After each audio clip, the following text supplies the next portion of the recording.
Assalamualaikum warahmatullahi wabarakatuh. Jadi di dalam cultural system atau sistem budaya yang di situ merupakan pusatnya kebudayaan atau titik tolak kebudayaan, di situ memang ada banyak hal-hal yang bersifat abstrak, hal-hal yang tidak tampak. Jadi hal-hal yang tidak tampak itu baru kelihatan kalau orang berbicara, orang itu bertindak, orang itu kemudian berperilaku dan membuat alat-alat. Jadi salah satu kehebatan manusia di samping berpikir juga menciptakan alat-alat. Nah, kita lihat saja seekor monyet ketika melihat pisang di pohon itu masak, ya, maka ia tidak akan menciptakan alat berupa tangga untuk mengambil pisang itu. Jadi monyet tidak bisa membuat alat. Nah, begitu pula dengan codot misalnya ya. Ada pisang, ya dia akan memanjat pohon itu dan kemudian memakan buahnya di situ.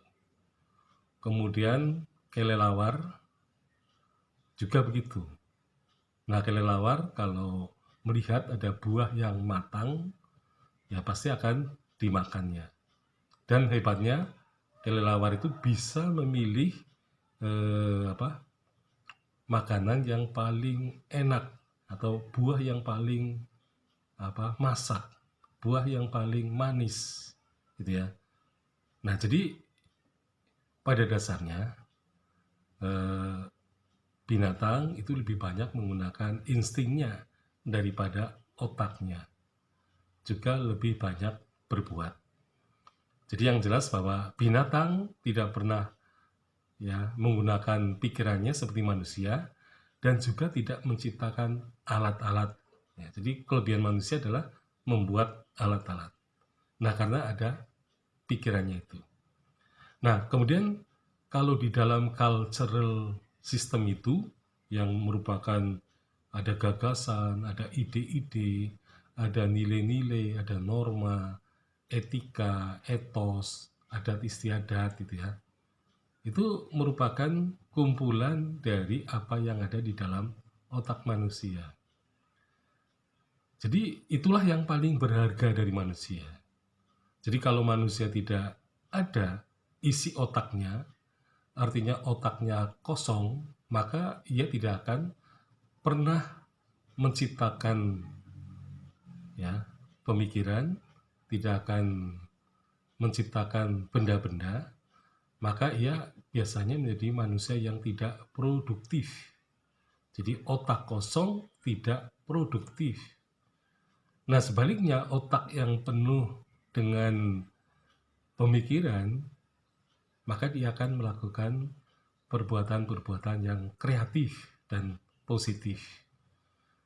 Nah, inilah yang kemudian di dalam nilai kepositifannya, maka di dalam cultural system itu terdapat titik tengah dari cultural system atau pusat dari segala pusat kebudayaan.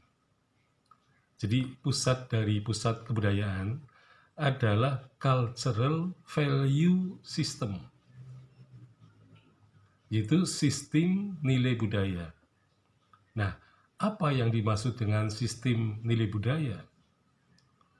Jadi sistem nilai budaya itu merupakan nilai-nilai, norma-norma, atau gagasan-gagasan, ide-ide, etos, etika, ya, norma dan adat istiadat yang paling bernilai di dalam kehidupan manusia itu, atau dalam kehidupan manusia sebagai masyarakat, manusia sebagai komunitas, maupun manusia dalam bentuk bangsa. Jadi bangsa itu memiliki nilai-nilai yang paling bernilai. ya, atau norma-norma yang paling bernilai.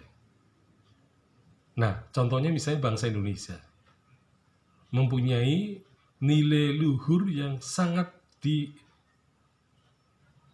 didambakan dan juga sangat ya bernilai dalam kehidupan kita, yaitu Pancasila. Jadi Pancasila itu merupakan sistem nilai budaya bangsa Indonesia. Jadi bangsa Indonesia selalu dalam bertindak dan berperilaku, dalam berbangsa dan bernegara, itu landasannya adalah Pancasila.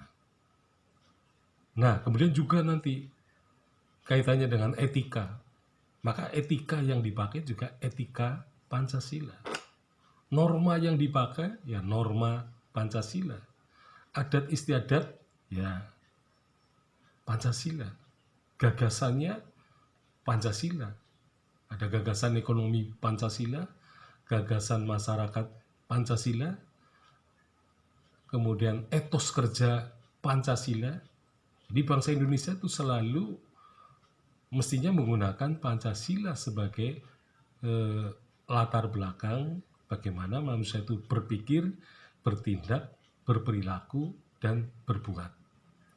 Jadi sistem nilai budaya bangsa Indonesia adalah Pancasila sebagai sesuatu yang paling bernilai di dalam kehidupan manusia sebagai individu, sebagai kelompok, terutama dalam berbangsa dan bernegara. Sekian, Assalamualaikum warahmatullahi wabarakatuh.